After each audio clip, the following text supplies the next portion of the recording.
Hello, everyone. This is Nick Allen with Better Together. We're really excited today to welcome our guest, John Hutson. John, good to have you on Better Together. Yeah, thanks for having me. I'm really excited about this. I've been looking forward to this for sure. Yeah, Um, yeah. No, I know we've had a few times where we've had to reschedule with some illnesses and all that stuff. It's really going around this it's winter. going around. Yeah, still getting over it a little bit if you hear my Same, stuffiness. But same. we're so excited to have you here because, I've watched some of your stuff and followed you on your open market Facebook page. You're really pushing for more community connection, and I would love to help educate our members, just like your history with the Western Slope. You grew up here, right? Is that correct? Yeah, Or correct. Yeah, Olathe? I grew up in Olathe and Montrose, and yeah, I don't know. I spent a ton of time in Junction my entire life, but I moved here properly about 13 years ago, and I've it's a good home base to travel from, and Hmm. I don't know. I don't really see myself leaving. Uh, it feels like home. It's right where I need to be. Yeah, I love that. I love that. Well, and that connection point, I think Junction can be that for so much of the Western Slope, Totally. and between Salt Lake and Denver, really, it's that middle point. Yeah. Um, Speaking of connection and community, tell us a bit more about like the project you're working on right now with Open Market and what you're hoping to help build community around. Yeah. So the open market started in 2020. It really just kind of stemmed from this deep-seated anger that I've had for a long time about basically like Wall Street versus Main Street and Mm, how just everything is diverted towards Wall Street so readily. And it's been there for a long time, but um, yeah, during 2020, Main Street got shut down, whereas Walmart and Target were allowed to stay open. right. Um, and that, I don't know, I just got pretty triggered by that. And I did what I thought I could do. I was working out in the middle of the desert in Moab. And so I just made a Facebook group and immediately just started spreading the word. And it quickly grew to like 1,000 followers over the course of a couple of days. So it was like, I don't know, it gained traction pretty quick, but uh, just as quickly I realized how almost worthless a Facebook group is. It's just not very effective in a Sure. lot of Yeah. ways. Like, Yeah. I mean, I've seen some good come from it, but I don't know. It really planted a bug in my ear to look into building a website. So I Mm, kind of pivoted that way. And um, it was probably in 2021 that I started working on the website. And it was the first time I'd ever built a website or coded anything. So I spent about a year and a half on that. And then by the time the website launched, I was doing a lot of legwork, just trying to go door to door to different businesses and going tent to tent at different pop up markets and farmers markets and things. And it became pretty apparent that most of the vendors and sellers I talked to, they really just wanted more events to go to. yeah. So I just figured like, why not? I'll try that. And I just had my fourth one for Small Business Saturday, which was a partnership with the Fruita Chamber of Commerce in Fruita. And then I'm planning another one, my fifth festival for Mother's Day, somewhere in Junction. I think it's going to be a Colorado Avenue block party. Uh, really looking forward to that. I But love that.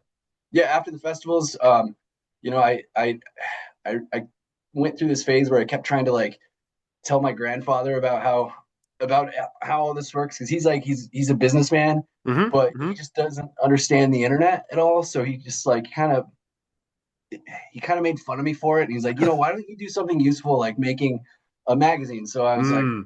that's actually a really good idea. So I've been kind of toying with that. I published the first one in November, and um, yeah. So now the entire project is it's like spokes on a wheel. There's a bunch of different aspects to it, and it's all kind of funneling towards the same place.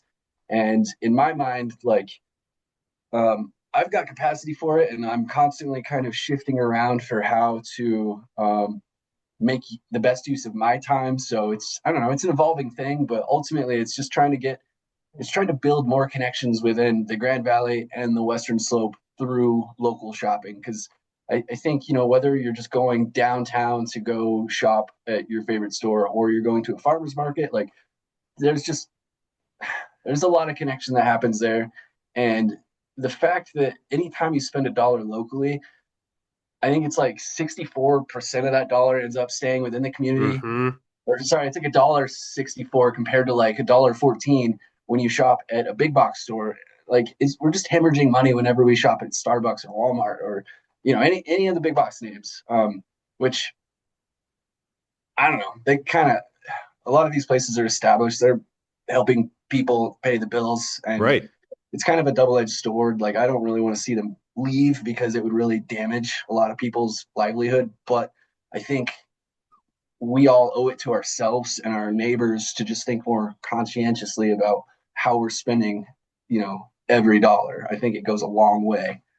I think that's a great point. It's something that, we've talked about before with just those big box stores. I know there's a lot of, excitement for trying to bring in something like Costco, which like again, like you said, there are some good jobs and livelihoods that can come with that. And where is that money going to take out of? What community, locally owned businesses are already meeting that niche that could be hurt by it? And we see, I live in Orchard Mesa, and we've lost, our Sweet Kiwi coffee shop and bakery is gone, but a Yeah. Starbucks replaced it. Yeah, but And we it's got two just Starbucks like on both next to sides of each. it, like within the mile. Like they're right there. It's yeah, I Right. don't know if it's direct, but it's a weird coincidence. Exactly. Exactly. And I think you're right. It like hollows out a lot of it. And so somebody like you is just so important to like work in making those connections with like Fruita Chamber, but also just kind of coming at it from your own end, as a small business person trying to help other small businesses. What do you think right now is some of the biggest barriers we're running into? I'm guessing time. One is like it's hard to find enough Yeah, hours in the day. yeah. Yeah, I mean, there's an ice cream truck right outside of my window. Oh, That's kind of a barrier, another isn't small business right there. You it? go. Yeah, small businesses.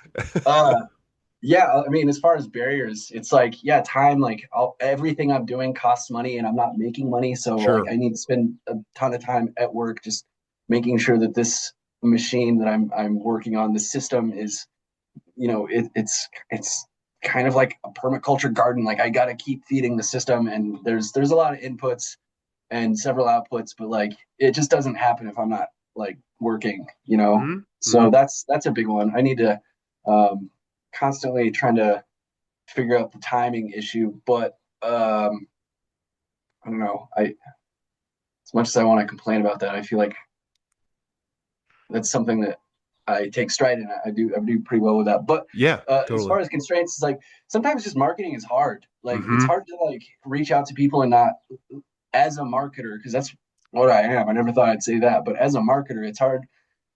Like I understand why people wouldn't want to talk to a marketer, and sometimes like if they haven't heard of me, it could be difficult to kind of try to relay the message, especially since like there's so many different aspects of what I'm doing that it's like Hmm.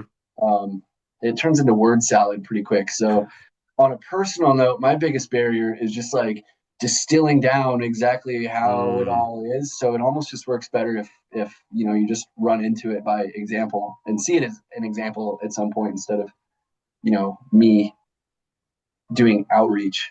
Sure, sure. But yeah, I don't know. Not a lot of barriers. Like people are generally on board. Like that's something I really love about the Grand Valley and the Western Slope at large is like, if you've got a crazy idea and you kind of put some legwork into proving that it can be done and that you're willing to put in the work, people are just readily lining up to just jump on board, and it's been beautiful. Like I don't really see any barriers besides just like my own personal limitations, which I'm a human making human mistakes, and this is the first time I've done anything like this, so I'm making a ton of mistakes. But uh, yeah, a lot of it's just more on the personal level. Yeah, no, and that makes sense too, of just like, and it's hard. It's hard to break in. And like I think the biggest thing that I loved your analogy with just building that garden and, almost farming this idea, keeping it going, keeping it fed, getting more involved. And so where I noticed you all is the work around these events. And that's awesome. And I know you have some events coming up that I'd like to talk about or hear about. So let's talk a little bit about the repair fair you have coming up here soon. Would love to. Yeah, so at Gemini Brewing on March 21st at, I want to say 3 p.m. is when it starts. We're doing a repair fair where we'll just have a bunch of fixers set up. They'll be set up, at tables, and we'll have a couple seamstresses. We'll have an analog audio equipment repairman who does things like guitar pedals and just any sort of analog musical equipment.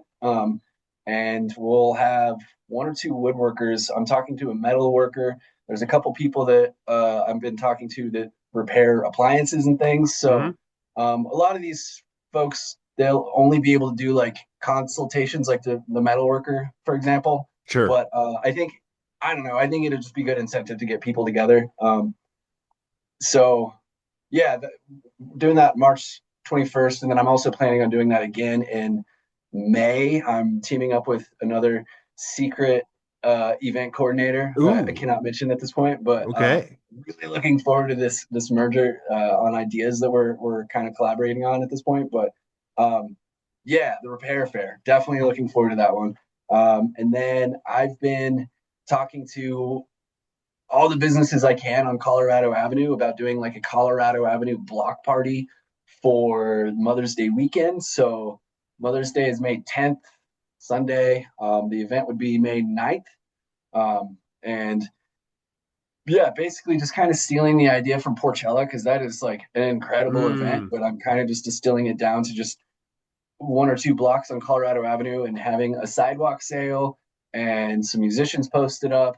And there's Roots Gastro Hub that's got food. I know the Outpost Market will be set up at Ramblebine and they'll have food over there. So yeah, Cruise Control is just down the street. There's plenty of options as is, but um, yeah, just trying to get some business down to Colorado Avenue. Like um, yeah, that's Yeah. those are the big ones. Um, No, that's sweet. I mean, I love that, and especially giving Colorado Ave some love is really cool Absolutely. too. Because Yeah. yeah, it's we got a great downtown Yeah. that really cares deeply about local, and I think Yeah. that's really powerful.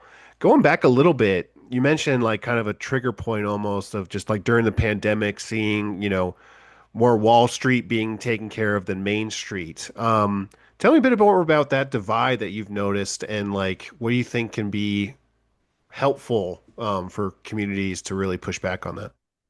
Um, well, a lot of the thing that I notice a lot, especially in God, this ice cream truck just hanging out. I Um, wouldn't worry. You can't you get too much well, here, so you're I'm good. also just like hanging out next to a window, and it's kind of hot in here. So All yeah. good. So the big thing that bothers me is there's just a ton of money dumped into lobbyists. Like Mm, it's kind of it's a little bit unrelated to what I'm doing, but an example would be like H&R Block and all these different tax filing platforms. sure. They dump a ton of money into lobbyists that basically just go in there and they try to just pivot the tax code and all the rules around that to stay complicated so that they have a job.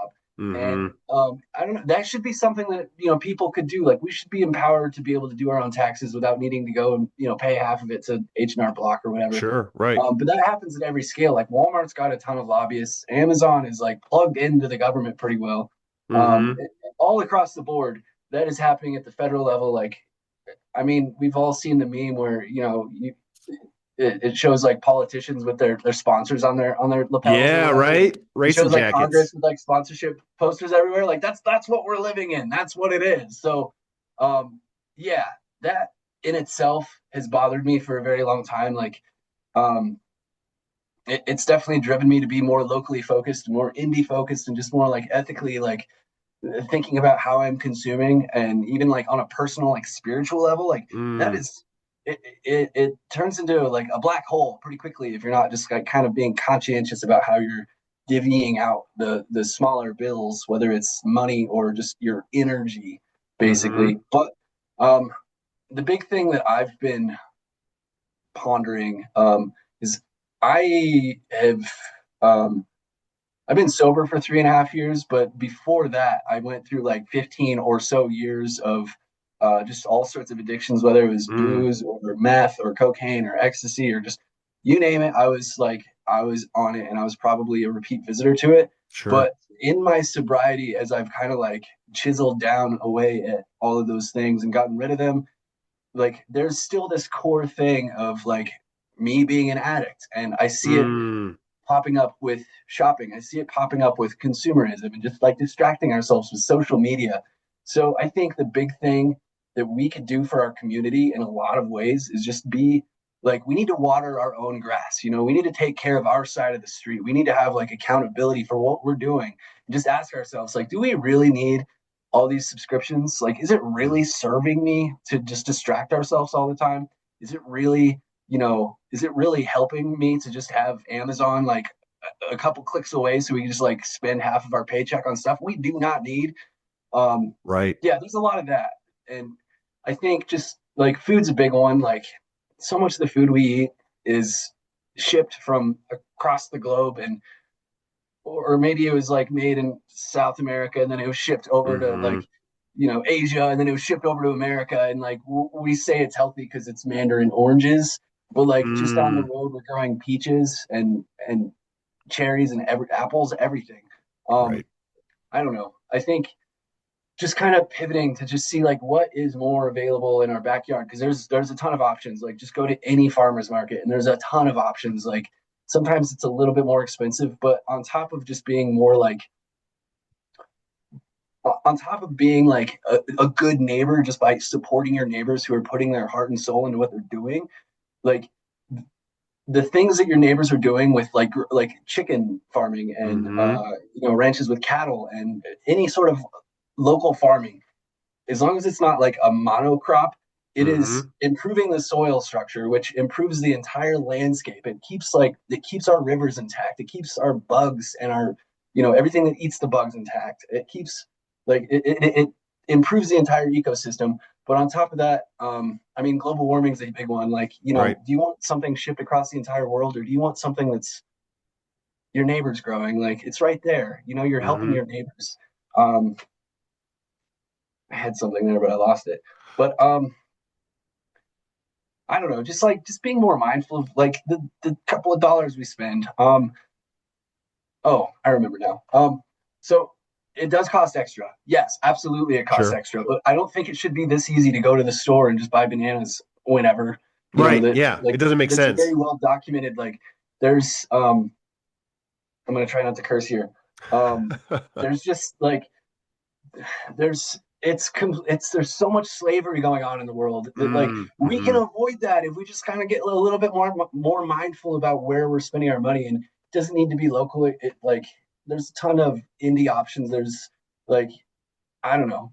We live in the age of information. There's information out there. Like do your due diligence, have some accountability, and yeah, it costs a little extra, but like it's going to save you money on the back end when you're not like in the hospital because you lived off of Right. Oreos, like or the salad equivalent of Oreos, because I don't know, a lot of the stuff that we're getting shipped is not even Doesn't have nutrition there's no value. nutrients in it. Yeah, Yeah. because it's just been shipped from so far away. It's Right. something like 70 some odd percent like that goes down in the first several like hours or days. I forget what it Right. is. But it just loses all of its nutrients whenever it's shipped from, even just state to state. It does not do well for you or your family or your neighbors or any of it. So that's my soapbox. No, and I mean, that's nice because that's a bit of my background was, local food organizing with farmers here on the Western Slope, and yeah, it's so true about, those are our like most some of our most direct jobs, right? Of just people with their farm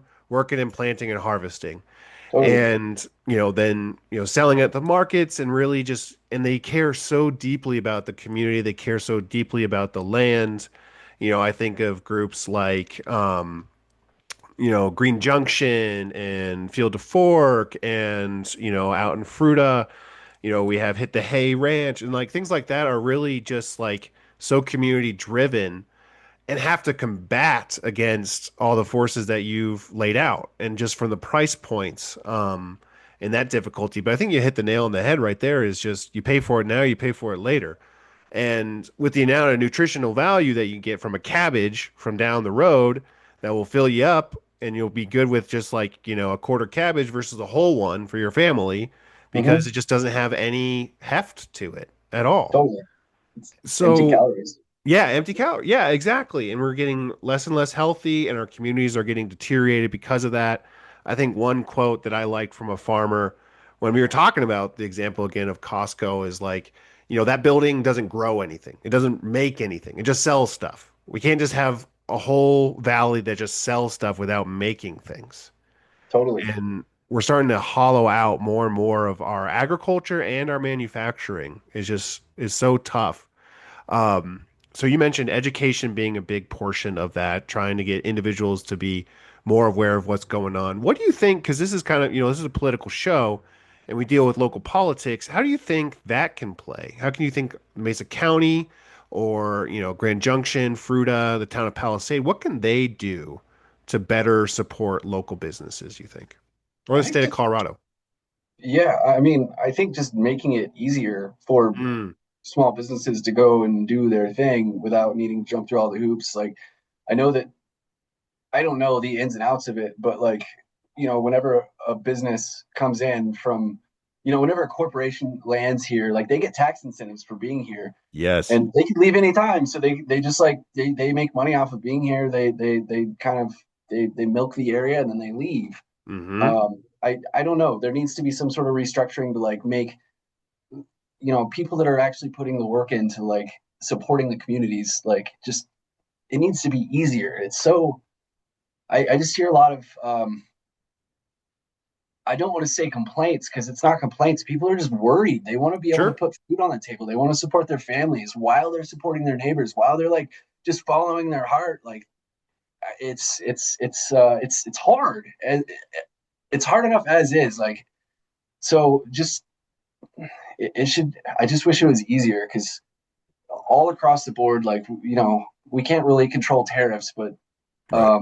there's a lot of loopholes or there's a lot of hoops that people need to jump through, and I wish it was easier. I I've I'm definitely one of those people that I have kind of unplugged from politics to the point where like it sounds like the same thing all the time. So True. I just try to focus on like what I see around me. And Hmm. I've been trying to get more into local politics. So there's a lot that I'm leaving on the table because I'm not involved. But um, I have been taking it upon myself to like try to learn more about what's going on because I do want to get involved on a local level, like not necessarily state, but just like within the county Hmm. and definitely the city. But I think there's a lot to be said, just like follow the revolutionists, follow Better Together, follow like any of these people and Landman. There's so many good people just putting in excellent work who are just talking about these things. And like if it strikes a chord with you, like get vocal about it. Like, post something on Instagram, like post something on Facebook, bring it up at the dinner table. Who cares if you piss off your family? Like, if you're not testing each other and if you're not like just like putting each Mm, other through the fire, then what are you doing? Like hmm. I don't know. I get pretty fired up about it, but I'm also like I only have so many hours in the day, like you were Right. saying earlier. Like there's only so many things that I can do, and I know that I'm not alone in saying that. Like we're all very busy, but I think that, if we put the phone down a little bit more, if we like Hmm. maybe binge watch a little less and just like do a little soul searching and figure out like what do I want? What do I want for my community and my children and their children and my neighbors' children? Like what's really gonna help? And I think just getting more involved with local politics is going to like just show up. Just show up Just show up. just Yeah. show up. Like however it works best for you. Like for me, I'm on the road a lot with work. Um, so I'm a self-proclaimed keyboard warrior because that's generally what I have time for. Like that's what I have the capacity for. But Sure. yeah, wherever you're at, there's something that you can contribute, and I'm kind of a woo-woo guy, but I feel like if something's calling to you, you should probably get on it. Yeah. Right. No, I love that. I love that. I mean, that's what I'm seeing in your work, in the work of like, yeah, like you mentioned the Rev. Thank you for mentioning yeah, like everybody, like it's about connecting people. And then so much of what you said is just trying to drive us to stay home and isolated. Stay on Netflix, stay on Amazon. Like, do your job, come home and spend your money, and then go to bed and wake up and go back to your job. Like, Yeah, it's just this awful cycle that we're seeing and trapping ourselves into. So that's why I love like what you're doing with these events. That's super exciting with like the repair fair coming up.